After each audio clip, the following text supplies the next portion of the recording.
So, when you're going into the divorce process and throughout the divorce process, one of the things that we're going to be asking you to do is to identify your core goals and priorities. So, how do you do that? What are they? Well, here's the priorities that you're going to want to be thinking of. You're going to want to be thinking about your priorities in terms of time, in terms of the legal fee investment, and in terms of the outcomes of the divorce. Let's talk about the outcomes of the divorce first, because those are like the big ones. And then we'll talk about time and legal fee investment, because those are really important to also think about and will help you make final decisions about whether or not to resolve your divorce outside of court based upon settlement discussions or to put issues before the judge. So first, your priorities around the outcomes of your divorce. What do you want your financial future to look like? How do you want property division to work? How do you want alimony to work? Child support, parenting? What are the things that are decided in a divorce? And how do you prioritize those things? Is retirement more important to you than cash at hand? Are you concerned more about keeping the marital home than you are about bill pay? That's one set of things you're going to want to think about. Also, you're going to think about parenting if you have children. Is that the most important thing to you? Is a parenting plan that's workable and helpful to your children? Is it even more important to you than the finances in your divorce and how those come out? So prioritizing within the things that you need to decide in the divorce itself about property division, about alimony, about child support, about how parenting and custody work, that's the first group of things that you're going to want to think about and prioritize, the outcomes of the divorce itself. So now that you've worked through those outcomes and prioritized your goals for the things that you're deciding in your divorce, parenting, property division, cash flow like alimony and child support, then it's time to think of those in the context of time, how long your divorce will take, and investment of legal fees. How much of an investment of legal fees are you willing to make in order to achieve those desired outcomes? Let's talk about the investment of legal fees and outcomes for a moment. So say you are concerned about how the assets in your divorce are divided. You want to know about who will be staying in the home, how any vacation homes will be handled, how your retirement accounts and your spouse's retirement accounts will be allocated, how other types of investments and second homes will be handled in the context of a divorce. Well, when you're thinking about that larger financial pot that's being addressed in a divorce, you can also think about the legal fee investment that you're making to achieve those desired outcomes.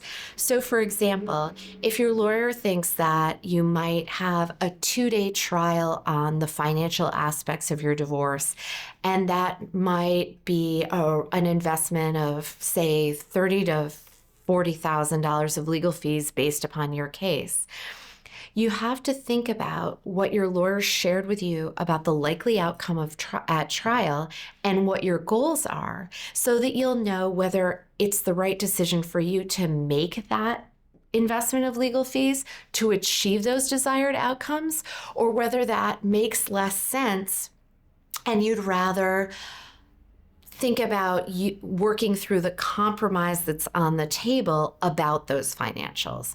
One of the things that a lawyer does in the context of giving advice to a client during a divorce is they help you make educated decisions as you weigh these priorities: the desire to stay out of court, the desire to conclude the divorce process and move on with your life, the desire to invest a certain amount in legal fees and not go above that, and how those things interplay with your desired outcomes for the divorce itself. When you're thinking about what the right decision for you is in terms of time, how long you're willing to be in the divorce process, legal fee investment, what you want to commit financially to lawyers' fees, expert fees, things like that, and then your desired outcomes for the divorce. One of the things I like to think about is if you could only have one, what would it be? If an immediate answer comes up for you, I want the divorce process to be over. Well, that tells you something. That tells you that you might be willing to make more compromises in order to achieve your top priority, concluding the divorce. Now, that doesn't mean that you should just take whatever agreement. You have to weigh these things. You have to make sure that you're agreeing to something that you can live with for years to come. It has to be a solid, sound decision that's good for your future. But it is important to be really thinking about the things that matter to you the most so that it can guide your decisions. When you're trying to negotiate a divorce, things get messy. There's your perspective, there's your spouse's perspective, there's what the court might do if you can't reach an agreement, and it's easy to get sucked in to the trade back and forth about how these things go. And that's why it's so important to keep your priorities in mind. Yes, I would really like to keep more of my retirement, but my desire to conclude my divorce may be a bigger urgency than my goal related to retirement. This is all very personal. It's all really specific to you and what matters most to you. But it's something that experienced legal counsel who's focused on you and your goals about time, about legal fee investment, about the outcomes of your divorce, so that you can really feel good about the decisions that you're making and make educated decisions along the way. So everything that we've talked about in terms of priorities, how you prioritize the outcomes you're seeking in your divorce, in terms of parenting and property division and how cash will flow from one spouse to another post-divorce, all of those things are really important to the type of divorce we choose to create for you. There's a lot of strategy that can go into supporting your priorities, to keeping it out of court, minimizing the length of the process, achieving certain outcomes. And I think that it's really important to us here at Freed Marcroft that our attorneys practice in all of the three modalities of divorce available to you. We practice mediation. We practice collaborative divorce. We litigate. And the reason we do that is because the advantage to our clients is that we are able to be educated about all of those things and how they tend to support your goals.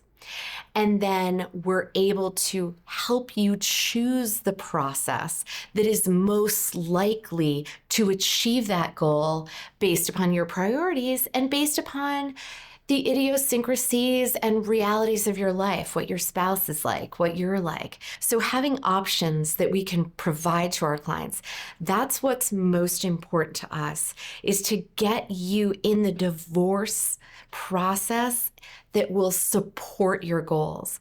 I love mediation. I love collaborative divorce. I would prefer not to have a judge make decisions for me. But I know that sometimes litigation is the very best tool and that you need like a top-notch litigator to make sure that that happens for you, even if you resolve your case out of court. Our dog in the fight is you. It's what you want, and that's why we provide all three options to divorce right here at Freed Marcroft.